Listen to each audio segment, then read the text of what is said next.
Assalamualaikum warahmatullahi wabarakatuh. Nama saya Pijay, NIM saya 519012005, jurusan Ilmu Komputer. Untuk kesempatan kali ini saya akan mempresentasikan materi yang berjudul distribusi frekuensi. Oke, langsung saja ke pembahasannya. Pengertian distribusi frekuensi. Distribusi frekuensi adalah daftar nilai data berupa nilai individual ataupun nilai data yang telah dikelompokkan dalam selang interval tertentu dan yang disertai nilai frekuensi yang sesuai. Contohnya, berikut distribusi frekuensi tinggi badan 100 siswa SMA XYZ. Berdasarkan tabel tersebut, banyak siswa yang tingginya berada dalam rentang 66 in atau interval dan 68 in yakni 42 orang. Selanjutnya istilah-istilah pada tabel frekuensi. Ada 4 istilah.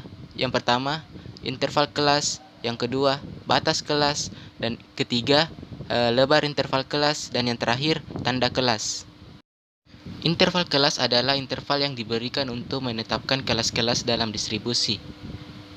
Batas kelas adalah bilangan terkecil dan terbesar sesungguhnya yang masuk dalam kelas interval tertentu.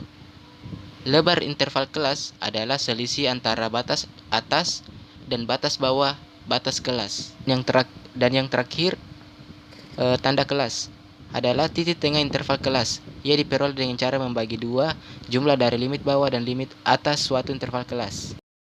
Kemudian selanjutnya histogram, poligon, dan ogive. Histogram dan poligon adalah dua grafik yang digunakan untuk menggambarkan distribusi frekuensi, sedangkan ogive merupakan kurva frekuensi kumulatif yang telah dihaluskan. Contohnya seperti di bawah ini. Pada gambar tersebut merupakan gambar dari histogram nilai 80 siswa dan juga poligon frekuensi nilai siswa. Selanjutnya, macam-macam distribusi frekuensi. Yang pertama, distribusi frekuensi relatif merupakan frekuensi kelas interval relatif terhadap total frekuensi. Formula untuk distribusi frekuensi relatif diberikan oleh frekuensi relatif sama dengan frekuensi kelas interval per jumlah semua frekuensi. Kemudian yang kedua, distribusi frekuensi kumulatif adalah jumlah frekuensi pada kelas tersebut dan semua frekuensi yang terdapat pada kelas sebelumnya. Biasanya digunakan batas atas kelas untuk membuat distribusi frekuensi kumulatif. Adapun contohnya di bawah ini, perhatikan tabel berikut. Kemudian ada contoh tabel dari distribusi frekuensi relatif dan juga contoh tabel distribusi frekuensi kumulatif. Itulah yang bisa saya jelaskan pada kesempatan kali ini. Saya mohon maaf apabila pembawaan materi saya kurang baik dan agak sulit dimengerti.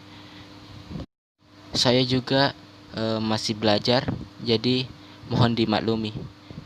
Sekian, Assalamualaikum warahmatullahi wabarakatuh.